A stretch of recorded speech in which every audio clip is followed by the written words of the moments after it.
Head coach Antonio Pierce joins us. And, Coach, as we begin, Gardner's injury was really tough to see. As a head coach, what's it like when you see a player walk towards you? You didn't know his season would be over at that point, but clearly he gave you a lot this year. Yeah, tough break there, literally for Garder. But I did walk out there, and you could just hear the pain and see the pain on his face.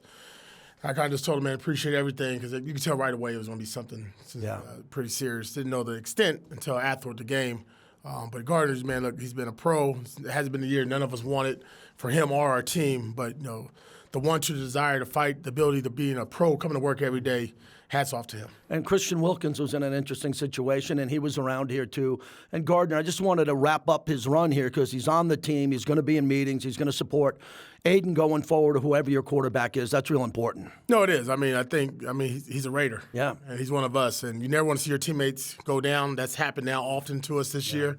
And it's one of those injuries where, again, it's another guy on IR, and it's a significant injury to our team. But excited for the opportunity for Aiden. Yeah. Aiden will be the starter going forward. And, we'll see how it looks today and this week in practice, but excited for Aiden as well. What are the challenges getting him ready? Because it's not really a short week for him. It is for the team. He's been out for a while, but it's also a new offense with what we're seeing with the Turners. Yeah, listen, I think, one, this is a familiar foe for Aiden, so there's a lot of recall there for him. Obviously, he's a big part of our victory last year.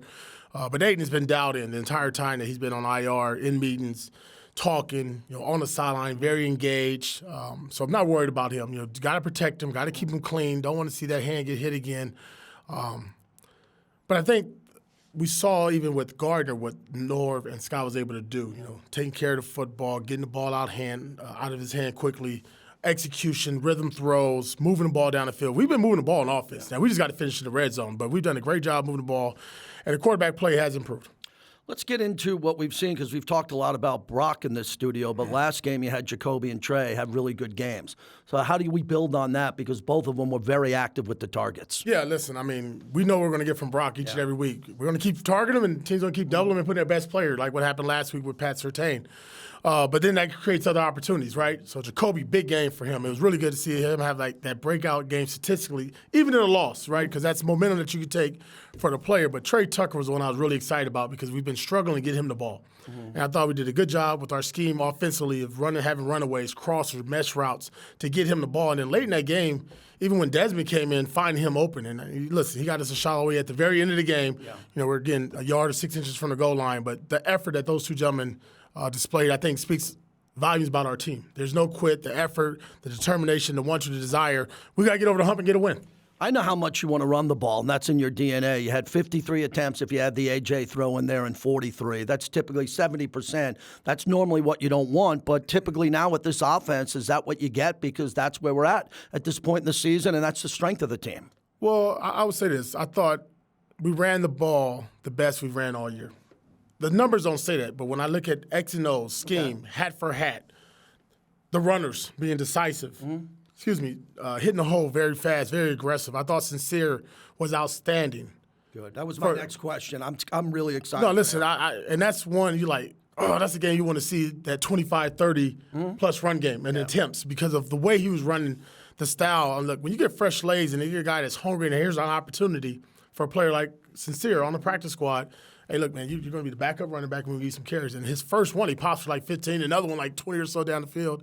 But you could just see the excitement that he brought not only to our team but to the stadium. And that's that kind of youth movement that we have going on, right? So many younger guys playing. But the running game, yes, that's a part of our DNA, and that's something that we've struggled with, yes. But I think what Scott and Norv have done and our offensive coaches, whatever we can do to move the ball, we'll do. Now, we don't want to be a team that's throwing the ball 50 times. That's not us. We're not winning that way. The balance has to be there, right? And we're continuing to grow, and I ask the team and I ask our office and our players, just keep improving in that area. So if we can get that number to double up and we can have success, but at the end of the day, we just want to win. We want to find a way to win. We need to find that winning formula. You've shared with us a lot keeping those practice squad players and reserves up to speed. And that's something you're learning as a head coach in this league on how to coach them during the week because there's a chance they're going to get in, and we see that those guys are ready to play. Yeah, I don't flinch. I think every week since I've been here, we've elevated a player or two. Yeah. And I have no problem with that. And I reward practice squad players because that's how we practice. We don't do the look cards and he lets them catch the ball. No, we compete. And we have periods for we call it developmental guys that are not getting those reps with the ones and twos. to showcase what they're going to do. And you'll probably see that this week at the wide receiver position. We had a gentleman last week who had a hell of a practice week. I'm like, well, that needs to show up in the game. Okay. And he needs to get rewarded. So we'll see how that works this week. But to me, I always look at not the 53-man roster, but Telesco says as well, the 70-man roster. Because at some point, like it is now for us with the injuries, those guys got to go, man. And I want them to always feel like they're not just working to work. They're working. There's an end goal for them, right? There's a carrot at the end of the tunnel. I want to ask about your philosophy when you were a player and now as a coach with these tackle for losses. Because, Max, we look at stats and we look at a lot of sacks. These tackle for losses in this last game, hunting down running backs, sideline to sideline, it really jumped out at me. There is a certain play style that's not going to change with Maxx Crosby. Yeah. And now you've seen a player that's healthy, right? He's been dealing with that ankle injury since week 2 in Baltimore, right? And now, through the bye week and this last week even in Miami, he's healthy. And he's moving like Max. And his effort and his physicality and his – what I love to see when Max gets there, he is trying to punish the offensive player. And I don't care who it is. Like, I always got to tell him be careful with the quarterbacks because of the rules. But, I mean, he is punching, he is finishing, he is driving, he's running through these defenders. And that's contagious. And what I know when I see our team play defensively is effort and physicality starting to pick up, right? You see the speed, you see all 11 hats getting to the ball, and it starts with 98. So what could we see with Tyree Wilson that you can share with us that's interesting with Max? When Max mentors him and you see it show up on film and you can say to Tyree, that's what Max does, do more of that. Anticipation. Okay. I think the biggest thing, the first thing we said last year, and everybody saw it, was his get off, right? Not seeing the ball get off is like a second late. And then it was all of a sudden like slow to recognize the plays that's happening to him and diagnosing what's coming. What you're seeing now, and it happened last week 2 or 3 times, he's feeling the jet motion or he's feeling the missile motion, and him making it play and anticipating that, and now getting involved in the TFLs as well, because now that's back-to-back weeks he's been in the backfield. Yeah. And more importantly, he's being productive. You can see the swagger. You see his personality come out. He has to come out of his shell because so much hype goes into being the 7th pick overall. And the year didn't go the way he thought it would go his rookie year. And now he's starting, and I said this, you don't know when it's going to happen for a young player, but I'm hoping that this last 2 or 3 weeks has really been a turnaround for Tyree going forward. Because if he's playing well, along with Max and the rest of the players on our defense, that would get us where we want at the end of the season. Kansas City, they had a rough game against Carolina, but they find a way to win again. Let's get the eye candy out of the way with Kelsey from game 1, what you want to do in this game. Because, Coach, the numbers drop off from Kelsey to their second receiver. You look at the stats of this team, Kelsey's still leading the team in reception. Then there's a big drop-off to Worthy. So another guy you got to keep an eye on. I don't even worry about stats. This team is just efficient when it comes to situational football. Yeah. 3rd down, red zone, 2-minute. They're the best in the business. It starts with the quarterback 15. So he is not forcing the ball to Kelsey. If it's not there, great. These other players, these other role players are now starting to make a name for themselves and come to fruition. If Pacheco's back, then we got to deal with him in the backfield. But what you see with this core group of guys is that they have a great understanding of their offense. They have a quarterback who is playing at a very high level. Forget the stats. In situational football, he's at his best. Yeah. He's at his best, and he's healthy. Mm-hmm. What scares me now is watching him, and he did against us, challenging the line of scrimmage. Before he was going lateral, now he's going forward, and he's running for 20, 30 yards. He's changing the game with his feet as well.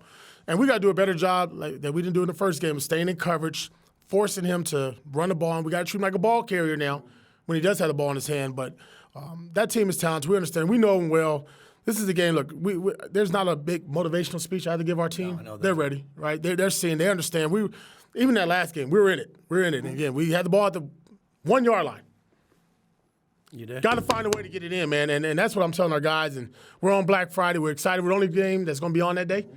And we're excited about that opportunity. I talked to an alumni who told me the same thing. He said the Raiders have played nationally over 65 years on some of the biggest holidays and games and all of that. So that's really important to the players, and they all get this. They know that game is going to be big. I wanted to ask about your career as a player. As we looked it up, you only played one Thanksgiving game. You played on Christmas more. What was that like for you? You leave your family. It's not easy to travel the day before, say goodbye to everyone. How do you motivate the players there that are playing over a holiday weekend? Yeah, one, I think it's special, and it's you're grateful for the opportunity because you're the only game on, right? For us, Black Friday, we're only one on. When I played, it was Thanksgiving, there was 2 or 3 games on, and we were probably always in that middle of the pack because we played the Cowboys there at the old stadium. And to me, it was special because I wanted to grab that turkey. John Madden was calling the game. You want to get on there, you want to get the turkey, you want to be the player of the game. Didn't happen for us, but excited. But for me, I looked forward to what happened afterwards, right? Because you did get to come back to your family, right? Thanksgiving, you're there with your family, your Raider family. At that time, my Washington Redskins family, now Commanders.